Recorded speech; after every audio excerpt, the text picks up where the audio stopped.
सबसे लोकप्रिय शिक्षाप्रद कहानी गौतम बुद्ध की कहानी। दोस्तों, एक बार गौतम बुद्ध अपने भिक्षुओं के साथ एक वृक्ष के नीचे बैठकर विश्राम कर रहे थे। उस वृक्ष की छांव में बुद्ध अपने भिक्षुओं का जिज्ञासा दूर कर रहे थे।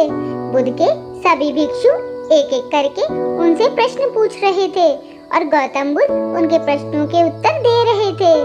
बुद्ध के उन भिक्षुओं में से कुछ भिक्षु ऐसे भी थे जो कुछ समय पहले ही संघ से जुड़े हुए थे, जिसके कारण अभी उनके भीतर वह समझ पैदा नहीं हुई थी जो गौतम बुद्ध के प्रवचनों को समझ सके। गर्मियों का समय था, सूरज अपने चरम पर था और चारों तरफ धूप ही धूप थी, लेकिन उस वृक्ष के कारण बुद्ध और उनके सभी भिक्षु आराम से छांव में बैठे हुए थे। इतने में ही गौतम बुद्ध के एक भिक्षु की नजर एक बूढ़े व्यक्ति पे पड़ती है जो उस वृक्ष के पास से ही गुजर रहा था। वह भिक्षु उस बूढ़े व्यक्ति को देखकर अचानक से ही हंसने लगता है। उस बूढ़े व्यक्ति की उम्र बहुत ज्यादा हो गई थी, जिसके कारण उसकी कमर मुड़ी हुई थी। उस बूढ़े व्यक्ति के हाथ में एक डंडा भी था, जिसका सहारा लेकर वह बूढ़ा व्यक्ति अपनी मंजिल तक पहुंचने का प्रयास कर रहा था। उस बूढ़े व्यक्ति का शरीर केवल हड्डियों का ढांचा मात्र था। अपने भिक्षु को हंसते हुए देख बुद्ध उससे कहते हैं कि मेरे प्रिय भिक्षु, कृपया कर हंसो मत, क्योंकि जिस व्यक्ति को देखकर तुम अभी हंस रहे हो वो कोई साधारण व्यक्ति नहीं है, बल्कि वह व्यक्ति इसी क्षण तुम्हारे जीवन को रूपांतरित करने की क्षमता रखता है। जो आज तक मैं तुम्हें सिखा नहीं पाया, वह यह बूढ़ा व्यक्ति तुम्हें सिखा रहा है। इसके द्वारा दी गई सीख को बेकार न करो।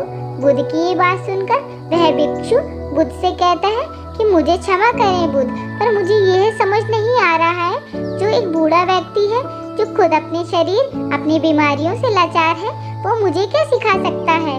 फिर बुद्ध कहते हैं कि ये बूढ़ा व्यक्ति तुम्हें तुम्हारा भविष्य दिखा रहा है।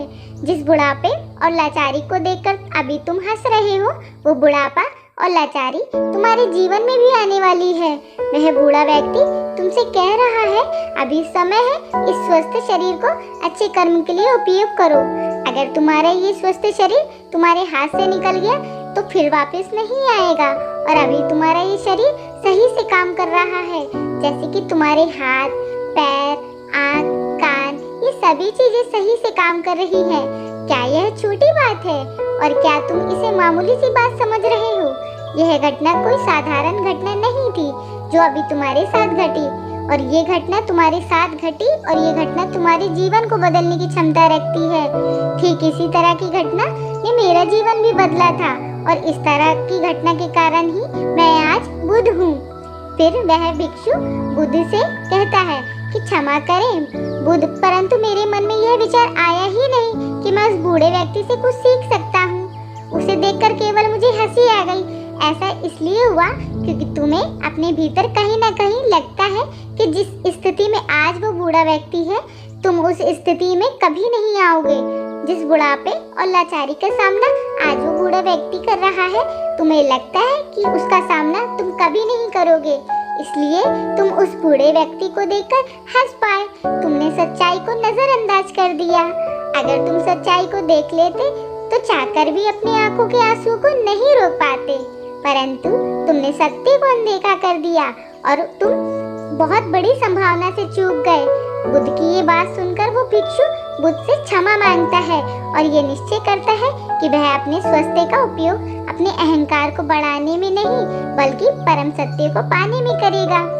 दोस्तों, जो लोग इस कहानी को पढ़ रहे हैं, हो सकता है कि आप बड़ी बड़ी समस्याओं में हो, या हो सकता है कि आप परेशानियों में हो, लेकिन फिर भी एक बात को हमेशा ध्यान में रखना कि जब तक आपका स्वास्थ्य ठीक है, तब तक आप किसी भी बड़ी से बड़ी समस्या से बाहर आ सकते हैं। दोस्तों, इसलिए बुद्ध ने कहा है कि हमारा स्वास्थ्य हमारा सबसे बड़ा उपहार है जो हमें इस सृष्टि से मिला हुआ है, इसलिए इसका उपयोग सही से करें। दोस्तों, आपको यह गौतम बुद्ध की शिक्षाप्रद कहानी कैसी लगी? कृपया हमें नीचे कमेंट बॉक्स में कमेंट करके ज़रूर बताएं, और आपको यह कहानी पसंद आई होगी तो अपने दोस्तों के साथ इसे अवश्य शेयर कीजिए, ताकि और लोगों को भी गौतम बुद्ध की शिक्षाप्रद कहानी पढ़ने को मिल सके। वीडियो को पूरा देखने के लिए धन्यवाद।